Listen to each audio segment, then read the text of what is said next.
오늘 우리에게 주신 말씀은 사사기 16장 15절로 19절의 말씀입니다. 하나님의 말씀을 봉독하실 때 자리에서 일어나셔서 하나님의 말씀을 봉독하실 때 하나님께서 우리에게 허락하시는 그 음성을 다 듣기를 바랍니다. 함께 봉독합니다.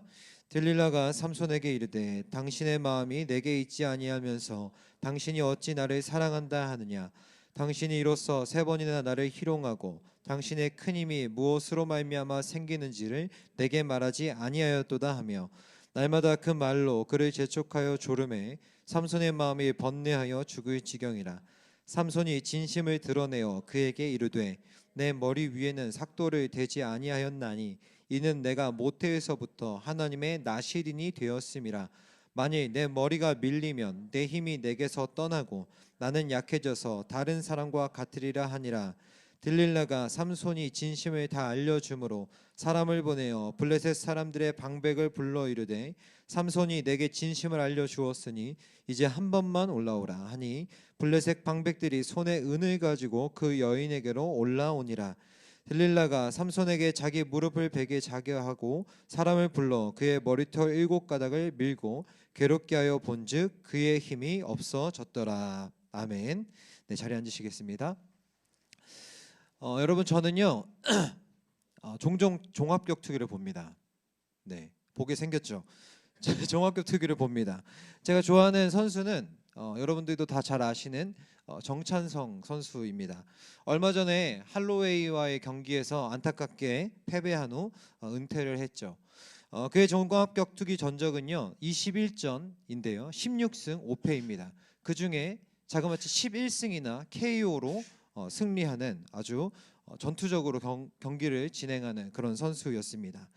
그리고 우리나라 선수 중에 최초로 UFC에서 강자가 제일 많다고 평이 나 있는 그 패더급에서 2차례나 챔피언 벨트에 도전했던 대단한 선수입니다. 그의 별명은 여러분도 아시는지 모르겠지만 코리안 좀비입니다. 좀비라는 별명을 가지게 된 이유는 그가 맞아도 쓰러지지 않고 계속해서 상대를 향하여서 돌진할 수 있었기 때문이죠. 그렇게 해서 그의 팬들이 그에게 붙여준 별명입니다. 누가 봐도 이 정찬성 선수는 굉장히 재능이 있는 사람이었습니다. 격투기에 재능이 있었고 타고난 사람처럼 보였습니다. 그런데 어느 날 누군가 그에게 인터뷰에서 이런 질문을 했습니다. 이 종합격투기를 잘하려면 어떤 재능이 필요하느냐라고 물었던 적이 있습니다. 그때 정찬성 선수가 뭐라고 이야기했냐면 긴 리치도 필요하고 민첩성도 중요하고 주먹을 잘 피할 수 있는 동체 시력도 필요합니다. 그런데 이 다른 모든 재능이 있어도 노력이라는 재능이 없다면 이것은 다 물거품입니다 라고 이야기했던 적이 있습니다. 그 재능을 관리하고 발전시키는 데 필요한 노력을 기울이지 않으면 그 재능은 모두 물거품이 된다라는 말이었습니다. 노력의 사전적 의미를 제가 한번 찾아봤어요. 노력의 사전적 의미는 이렇게 되어 있습니다. 목적을 이루기 위해 몸과 마음을 다해 애를 쓰는 것을 노력이라고 합니다. 이루고자 하는 바에 몰입해서 그것을 이룰 때까지 수고를 다 하는 것이죠. 사람마다 누군가는 타고난 노력도 총량이 있다고 합니다. 그래서 노력도 재능이라고 부르기도 하지만 중요한 것은 아무리 어떤 재능을 타고났다 하더라도 그 재능을 발전시키기 위해 애쓰고 또 그것을 성숙하게 하기 위해 노력하지 않으면 결국은 그 재능도 퇴행하게 된다는 것이죠.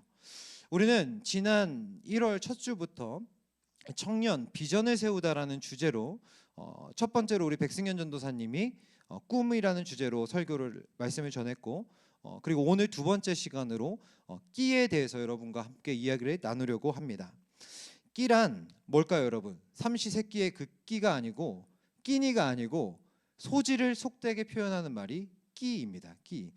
그래서 우리가 비전을 이루기 위해서는 꿈을 꾸어야 하고 또 꿈을 향해서 달려나아가야 하는데 그것들 중에 우리에게 필요한 것이 우리에게 끼가 필요하다는 것입니다. 끼를 개발해야 한다는 것이죠. 비전에 맞는 끼가 있어야 한다는 뜻입니다. 성경은 창세기에서부터 하나님께서 사람들에게 주신 끼와 재능을 관리하고 사용하라고 명령하고 있습니다. 창세기 2장 15절의 말씀에 이렇게 기록되어 있습니다. 여호와 하나님이 그 사람을 이끌어 에덴 동산에 두어 그것을 경작하며 지키게 하셨다라고 기록하고 있습니다. 하나님께서는요, 태초의 인류였던 아담과 하와를 에덴 동산에 두시고 그곳을 경작하여 지키라고 말씀하셨습니다. 여기서 경작하다라는 히브리어 단어는 오바드입니다.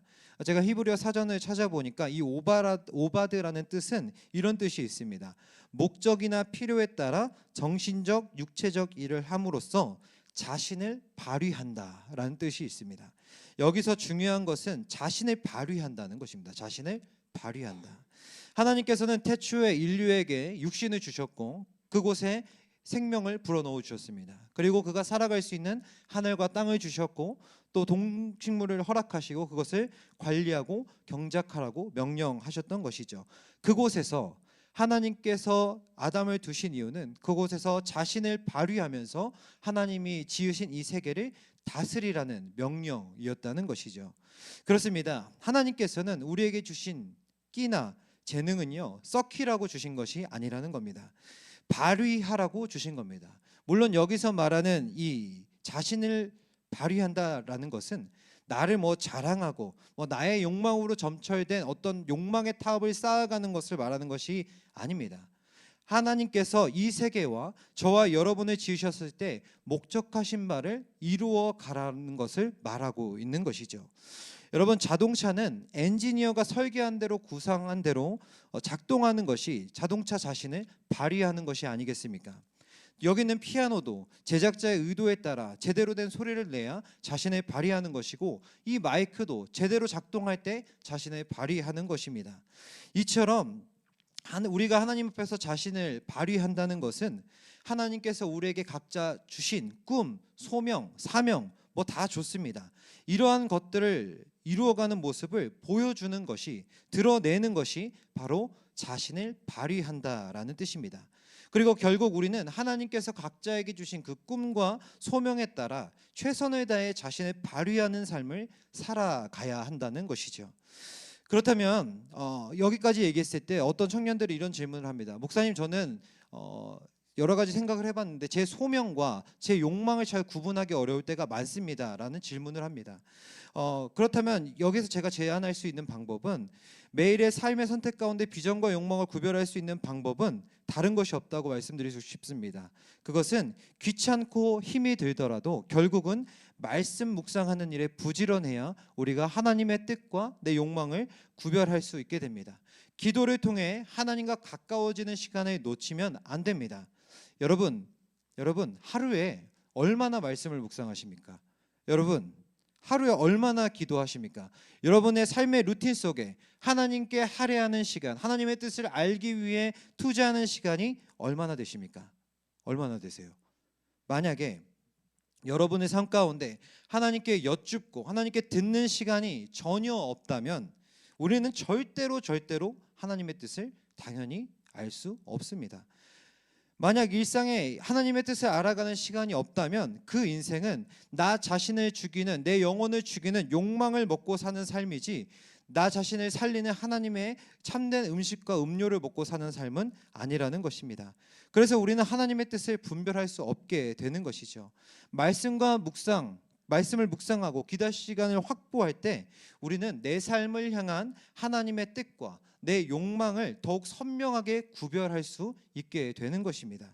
물론 여러분, 말씀을 묵상하고 기도하는 것은 결코 쉬운 일이 아닙니다. 어렵습니다. 귀찮죠, 굉장히.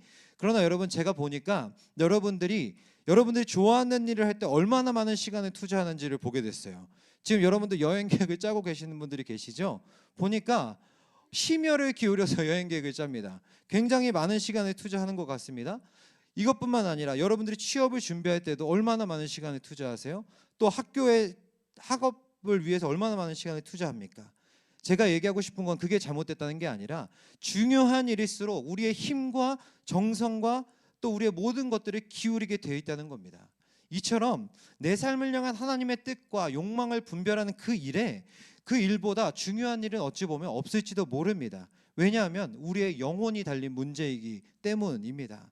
여러분, 말씀을 묵상하라는 말과 기도 시간을 지키라는 말을 어떤 상투적인 말로 듣지 마십시오. 바라옵기는 우리 청년 공동체가 이 말씀과 기도를 통해 우리를 부르신 하나님의 뜻을 향해 이제 좀 발걸음을 내디딜 수 있는 올해가 되기를 주님의 이름으로 축복합니다. 다음으로 우리가 해야 할 일은 앞서 말씀드렸듯이 하나님께서 우리에게 주신 끼와 재능을 가지고 자신을 발휘해야 한다는 것입니다. 하나님께서 저와 여러분에게 주신 끼는 무엇입니까? 재능은 뭐예요? 없어요? 없으십니까? 우리의 끼는 무엇입니까? 재능은 무엇입니까? 아무리 생각해봐도 모르겠어요? 생각을 해도 모르시겠어요? 그럼 그 생각을 멈추십시오. 그리고 행동하십시오. 부딪히십시오. 경험하십시오. 여러분, 생각만 하는 것으로는 우리의 재능을 발견할 수가 절대로 없습니다.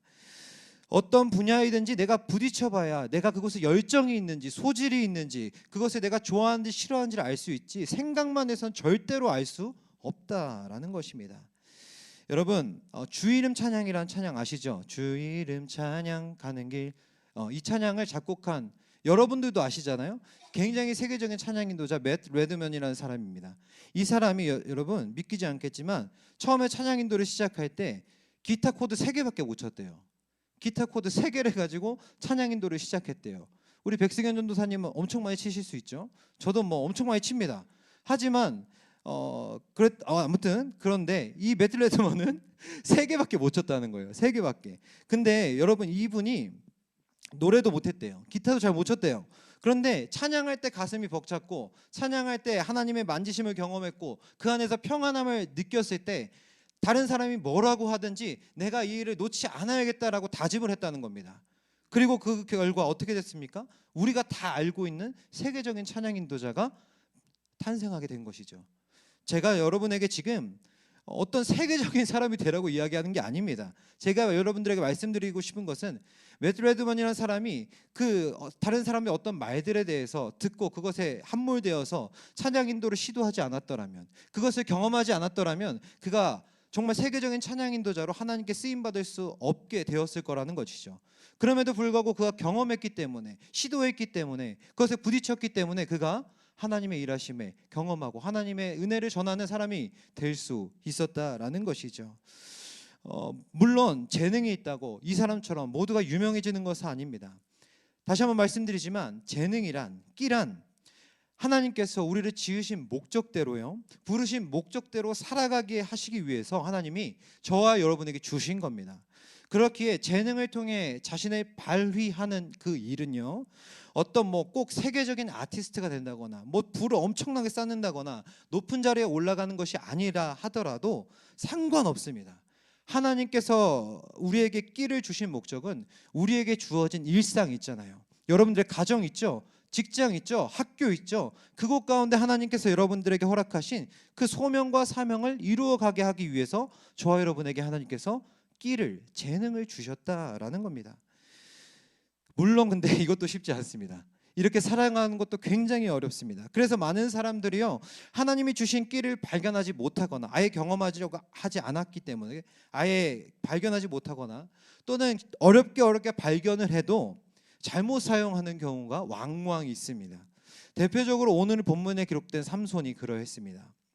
우리가 봉독했듯이 삼손의 에피소드는 사사기에 기록되어 있습니다. 이 사사기는 히브리어로 쇼페팀이라고 하는데요, 지도자들이란 뜻입니다. 여기서 말하는 지도자는요, 왕이 아닙니다. 그냥 우후죽순 생겨났던 지도자들, 부족의 족장들 정도 될 겁니다. 왕이 없던 시대에 하나님께서 이스라엘을, 이 사사들을 보내셔서 다스리게 하셨어요. 당시의 시대적 상황을 묘사하는 정리하고 있는 말씀이 있는데요, 사사기 17장 5절에 이렇게 기록되어 있습니다. 그때에는 이스라엘의 왕이 없었으므로 사람들은 저마다 자기의 뜻에 맞는 대로 하였다. 개역개정에는 자신의 소견에 옳은 대로 행했다라고 번역하고 있습니다. 무슨 말입니까? 하나님의 뜻이 아닌 자신의 뜻, 자신의 욕망에 따라 살아갔다는 것이죠, 모든 사람들이. 그리고 이런 사사기에는 모든 에피소드에 반복되는 구조가 있습니다. 그건 뭐냐면 이스라엘 백성이 범죄를 해요. 하나님의 뜻을 어겨요. 그럼 하나님이 경고하십니다. 너 죄 지으면 안 돼. 너 돌아와야 돼. 근데 이스라엘 백성들은 하나님의 경고를 들었지만 그 경고를 무시한 채 또 죄를 더 짓습니다. 더 나쁜 짓을 합니다. 그러니까 정말 그들이 더욱더 사망을 향해 달려나가니까 하나님께서 그것을 참지 못하시고 더 이상 보고 두면 저들이 정말 죽어버리겠구나를 생각하시고 그들을 도리시키시기 위해서 형벌을 주시고 그들을 치십니다. 그런데 그때는 이제 맞았으니까 정신을 차리죠. 이스라엘이 맞아서 막 정신을 차리고 이제 하나님께 돌아가야겠다 그래서 회개를 합니다. 그렇게 하고 또 사사를 통해서 어려운 상황에서 구원을 해주십니다. 그런데 그렇게 또 구원해 주시고 시간이 오래 흐르자 이스라엘 백성들은 평안해지자 아무 문제가 없어지자 다시 죄를 짓게 됩니다. 뭔가 반복되는 사이클이 이 14명의 사사들의 에피소드 중에 다 등장하고 있습니다. 우리의 일상도 마찬가지인 것 같습니다. 어쨌든 모든 사사들의 같은 구조가 등장하는데 그중 우리가 오늘 함께 살펴볼 이야기가 바로 삼손의 이야기입니다. 20년 동안 사사로 이 삼손은 이스라엘의 사사로 지냈습니다. 사사기 13장부터 16장까지가 이 삼손에 대한 이야기입니다. 여러분은 삼손하면 무슨 생각이 나세요? 긴 머리, 뭐 힘센 사람, 뭐 사자 입을 찢어 죽였던 사람, 뭐 나귀의 턱뼈로 블레셋 사람 1000명을 죽인 사람, 뭐 다 맞습니다. 그런데 그는 우리가 기억해야 할 것은 그가 나실인이었다라는 것입니다.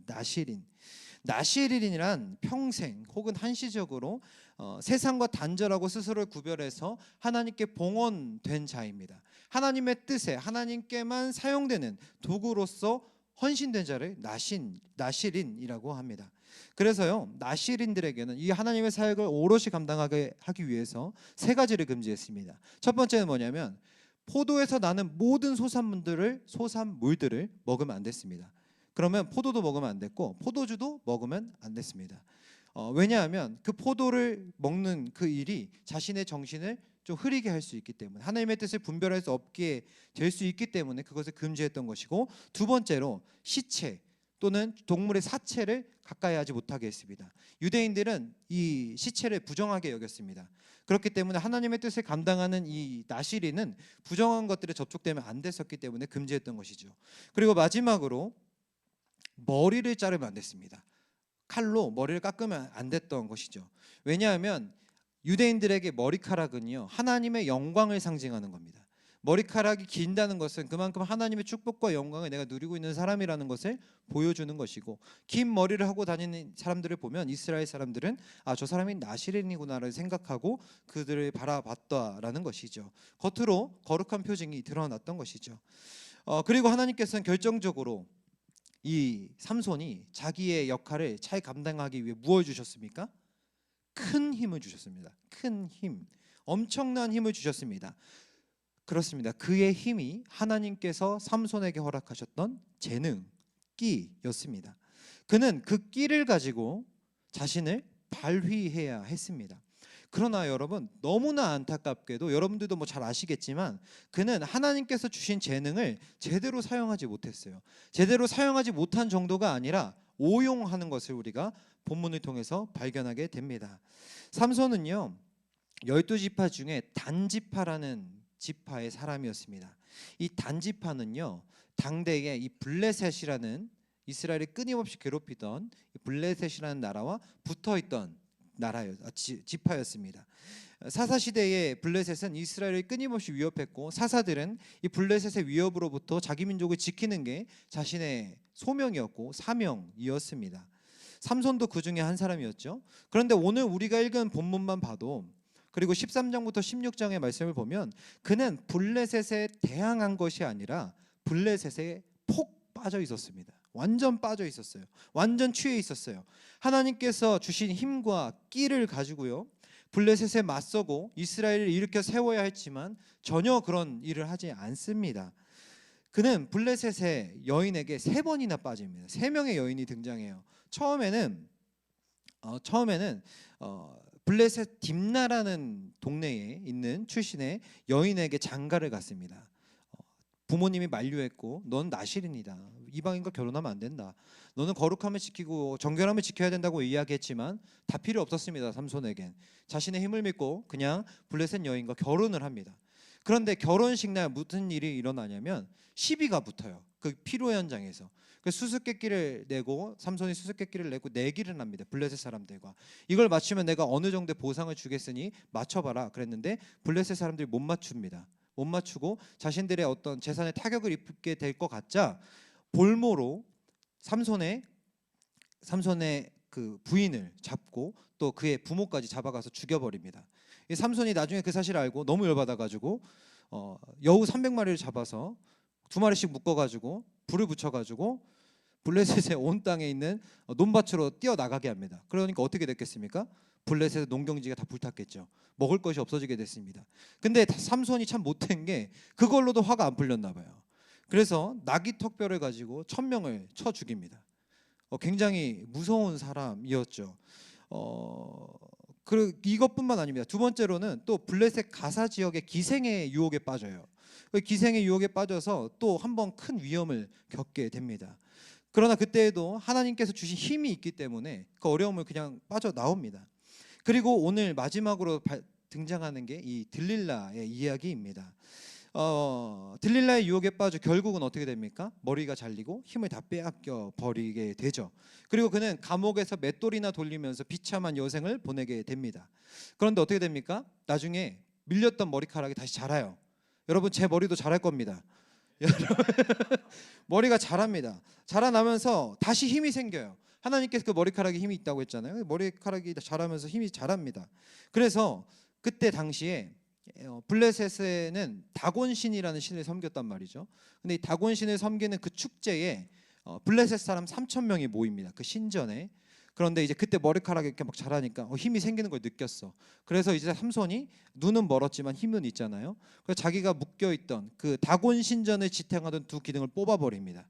두 기둥을 뽑아서 자기도 죽고 블레셋 사람들도 다 죽어버리는 그런 되게 허무한 인생을 사는 것을 우리가 보게 됩니다. 여기까지 봤을 때 그는 나실인이었죠. 하지 말아야 될 일이 있었잖아요. 3가지가 있었잖아요. 그런데 그는 그 모든 금기상을 철저하게 어겼습니다. 이렇게 어기기도 쉽지 않을 텐데 하나님과 약속을 어깁니다. 하나님이 세우신 사사라고 믿겨지지 않을 정도로 하나님의 뜻이 아니라 자신의 욕망에 이리저리 끌려다니는 사람이었다라는 것이죠. 삼손은 하나님을 도와서 세상을 변화시키고 블레셋으로부터 이스라엘을 구원하도록 부름을 받고 보내심을 받은 사람이었는데 그 일을 하나도 하지 않고 결국 자신에게 주어진 그 힘과 재능을 자신의 분노를 표출하는 도구로 또 복수하는 도구로 자신의 힘을 드러내는 데만 그 길을 사용했다라는 것이죠. 저는 오늘 말씀을 준비하면서 이 삼손이 참 안 됐다, 한심하다라는 생각 계속 들었습니다. 뭐 이런 사람이 다 있나 싶을 정도로죠. 어떻게 저렇게까지 하나님께서 주신 능력과 재능을 허비할 수 있을까라고 생각을 했다는 겁니다. 그런데 삼손을 묵상하면 묵상할수록 한 목요일쯤에 이런 생각이 드는 거예요. 하나님께서 그를 부르셨지만, 삼손에게 재능을 주셨지만 그 재능을 가지고 하나님의 부르심대로 산다는 것이 결코 쉬운 일은 아니겠구나라는 생각이 제 머릿속을 스쳐 지나갔습니다. 하나님께서 주신 그 끼와 재능을 세상 속에서 발휘하며 살아가는 것이 결코 쉬운 일은 아니겠구나라는 생각이 계속 들게 됐습니다. 여러분, 금묵자흑이라고 아시죠? 묵을 가까이 하면 검어진다는 것이죠. 나도 모르는 사이에 검은 것을 가까이 하다 보면 검은 것이 묻습니다. 삼손도 아까도 말씀드렸듯이 블레셋 접경 지역에 살았습니다. 블레셋과 교류가 많았습니다. 블레셋의 매혹적인 일상과 문화를 접할 기회가 너무 많았습니다. 견물생심이라고 자주 보니까 그들의 문화가 매력적으로 보였고 하나님께서 자신의 부르신 뜻, 자신의 부르신 비전 이런 것을 뒷전으로 할 수밖에 없게 되었던 것이겠죠. 마음을 지키기가 굉장히 어려웠을 겁니다. 여러분, 오늘을 살아가는 우리도 마찬가지입니다. 우리는요, 세상과 분리된 존재가 아닙니다. 여러분, 일주일에 168시간 중에 교회에 얼마나 계십니까? 1시간? 아니면 일주일에 여러분 168시간 중에 하나님과 관계 맺는 시간이 얼마나 되십니까? 굉장히 적습니다. 우리는 세상에 분리되어 살아가는 사람이 아니라 세상에 속한 사람들입니다. 끊임없이, 그렇기 때문에 끊임없이 때때로 매력적이고 때로는 강제적인 양자택일을 제시하는 세상 가운데 우리는 살아갑니다. 하나님이냐 돈이냐, 하나님이냐 성공이냐, 하나님이냐 명예냐, 하나님이냐 너의 욕망이냐 하는 끝없는 선택지가 저와 여러분들의 삶의 자리 가운데 계속해서 주어진다라는 것이죠. 삼손 앞에 놓여졌던 그 수많은 유혹의 덫이 여러분, 저와 여러분의 삶에도 깔려 있어요. 그리고 그 덫은요, 피하기 쉽지 않습니다. 때론 그것이 나를 해하는 것인 줄 알면서도 그 덫을 밟을 때가 있어요. 그렇지 않아요, 여러분? 왜냐하면요, 그 덫에 놓여진 먹잇감이 너무나 먹음직스럽거든요. 너무나 나의 욕망과 탐욕을 지속적으로 자극하기 때문입니다. 여러분, 우리의 욕망을 충동하는 광고들이 얼마나 많아요. 없는 곳이 없잖아요. 핸드폰만 열면 다 광고잖아요. 그래서 우리는 정신을 차리고 살지 않으면, 경계심을 갖고 살지 않으면 우리는 어느새 세상이 쳐놓은 덫에 걸리기 마련입니다. 삼손이 블레셋 여인에게 끌렸던 것처럼 우리 또한 하나님께 대하여, 하나님이 우리를 부르신 그 뜻에 대하여 신실하지 못할 때 우리의 마음은 흔들릴 것이고, 그 틈을 타서 사탄이 우리의 마음을 가져갈 수 있다라는 것이죠. 우리 안에 다른 신들이 우리 안에 숭배의 대상으로 쑥 들어올 수도 있다라는 것입니다. 여러분, 방금 말한 다른 신들은요, 뭐 부처님이 아닙니다. 마리아가 아닙니다. 하나님보다 앞서는 모든 것입니다. 분명히 말씀드립니다. 만약 저와 여러분들이 하나님 외에 다른 것들을 삶의 우선순위로 삼고 있다면 그것은 우상숭배입니다. 하나님 외에 다른 것들을 더 사랑하고 있다면 그 또한 우상숭배입니다. 삼손에게 블레셋 여인이 우상이 되었던 것처럼 오늘날 우리는 너무나 다양한 모습의 우상들을 접하며 살아갑니다. 입시를 앞두고 있는 이들에게는 우상이 입시일 수 있습니다. 취업을 앞둔 이들에게는 취업이 우상일 수 있습니다. 연애를 하고 있는 이들에게는 그 사랑하는 연인이 우상이 될 수도 있습니다. 저에게는 태어난 지 얼마 안 된 저의 아들이 우상이 될 수도 있고, 청년부를 향한 부흥이 저의 우상이 될 수도 있다라는 것입니다. 하나님께서 주신 축복과 하나님께서 주신 선물을요, 그 선물로 바라보지 않고 축복으로 바라보지 않고 그것을 목적으로 삼고 그것에 함몰될 때 우리는 그것을 우상으로 삼게 되는 것입니다. 왜냐하면 그것에 함몰되어 우리가 더 이상 하나님의 뜻을 보지 못하게 되기 때문입니다. 그리고 그것은 결국 우리를 죽이는 덫이 될 것입니다. 마치 삼손을 죽였던 것처럼 말이죠. 그렇다면 여러분, 이런 덫에 걸리지 않으려면, 유혹에 빠지지 않으려면 어떻게 할까요? 결국은 하나님이 주신 그 끼와 재능을 10분 활용하여 소중히 관리하여 자신을 하나님의 뜻에 맞게 발휘해 나아가야 하는 방법밖에는 없습니다. 여러분, 하나님께서 왜 삼손의 힘을 머리카락에 두셨을까요? 뭐 어디 장기에 두시지, 안 보이게. 근데 왜 머리카락에 두셨어요? 여인의 손에도 쉽게 잘려나갈 수 있는 왜 머리카락에 두셨을까요? 그것은 하나님께서 주신 능력이라 할지라도, 재능이라 할지라도 그것을 소중하게 여기지 않고 관리하지 않으면 연기처럼 사라질 수 있다라는 것을 하나님께서 알려주시고 싶은 것이죠. 그래서 우리는 먼저 하나님이 주신 그 재능을 잘 관리해야 합니다. 퇴행하지 않도록 우리는 그것을 잘 아끼고 사용할 수 있어야 되죠. 잘 관리한다는 것은 무엇입니까? 그 목적대로 그 재능을 활용하는 것이 잘 관리하는 것이 아니겠어요? 삼손에게 주신 힘과 능력이라는 재능은 이스라엘을 돌보기 위해 주신 거였지만, 그것을 자신을 위해 사용할 때, 자신의 욕망을 채우는 데 사용했을 때 그 능력은 아무것도 아닌 게 되어버린 것처럼 우리 또한 마찬가지라는 것이죠. 그래서 우리는 하나님께서 주신 능력과 힘을 가지고 하나님의 뜻을 이루기 위해 비전에 주목해야 합니다. 주신 끼를 발휘하여 비전을 이루기 위해 전심전력해야 된다라는 겁니다. 그래야 우리는 유혹의 덫에 곁눈질하지 않을 수 있습니다. 여러분, 요즘 어떤지 모르겠어요. 군 훈련병들에게 핸드폰을 다 뺏어 가지 않습니까? 다 반납시켜요. 왜 그렇습니까? 훈련에 몰입하지 않으면 사고가 나기 때문에 그래요. 다른 생각을 하고 있으면 훈련을 효율적으로 받을 수 없기 때문입니다. 목적한 바를 이룰 수 없기 때문입니다. 이처럼 우리는 세상에 쳐놓은 덫에 걸리지 않기 위해서 하나님께서 나에게 주신, 여러분에게 주신 그 비전에 주목해야 돼요. 힘을 다해 하나님께서 우리에게 주신 그 끼를 가지고 관리하고 발전시켜 필요한 때 발휘하며 비전을 성취해 나아가야 하는 것입니다. 사랑하는 성도 여러분, 하나님께서 저와 여러분에게 주신 그 끼를 발견하시게 되기를 바랍니다. 그리고 그 재능을 소중히 여기시기를 바랍니다. 그것을 경작하십시오. 하나님께서 허락하신 인생의 토양을 황무지로 만들지 마세요. 자신을 경작하여 지키며 하나님께서 예비하신 그 열매를 맺으십시오. 그렇게 비전을 성취해 가시길 바랍니다. 그렇게 하나님께서 우리의 인생을 향하여 아름답게 예비해 두신 그 선한 열매들을 가꾸어 가면서 저와 여러분의 삶이 하나님의 뜻을 이루어가는 귀하고 복된 인생 되기를 주님의 이름으로 축복합니다.